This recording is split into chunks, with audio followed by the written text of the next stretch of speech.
संतान नहीं थी। उसने प्रार्थना की और परमेश्वर ने उसे एक पुत्र शमूएल दिया। वो बहुत धन्यवादी थी, इसलिए उसने शमूएल को परमेश्वर की सेवा के लिए दे दिया। उसका बेटा जो छोटा था को एली याजक के साथ तंबू में छोड़ दिया। शमूएल ने बूढ़े अंधे एली की सहायता की। वो तंबू में ही सोता था, जबकि एली साथ के कमरे में सोता था। शमूएल ने उसका नाम पुकारती एक आवाज को सुना। वो उठा और दौड़कर एली के पास गया। क्या आज्ञा है? उसने कहा। मैंने तुझे नहीं बुलाया। एली घुरघुराया। वापस अपने बिस्तर पर चला जा। बिस्तर पर चला गया। उसने फिर उसका नाम सुना। शमूएल दौड़कर एली के पास वापस गया। क्या आज्ञा है? उसने कहा। मैंने तुझे आवाज नहीं दी। एली नींद में बड़बड़ाया। वापस अपने बिस्तर पर चला जा। बार आवाज सुनने के बाद एली ने कहा, ये प्रभु था। अगर वो दोबारा आवाज लगाता है, एली ने कहा, कहना, प्रभु बोल, तेरा दास सुन रहा है। इस तरह शमूएल ने वैसा ही किया।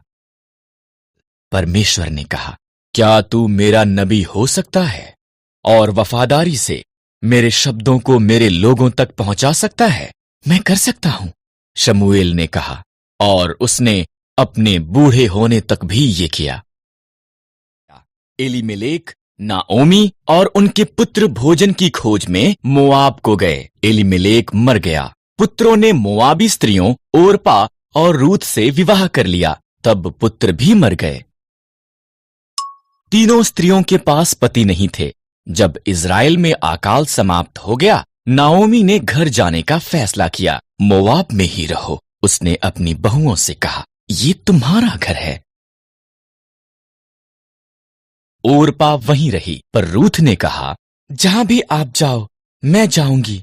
आपके लोग मेरे लोग होंगे, आपका परमेश्वर मेरा परमेश्वर होगा।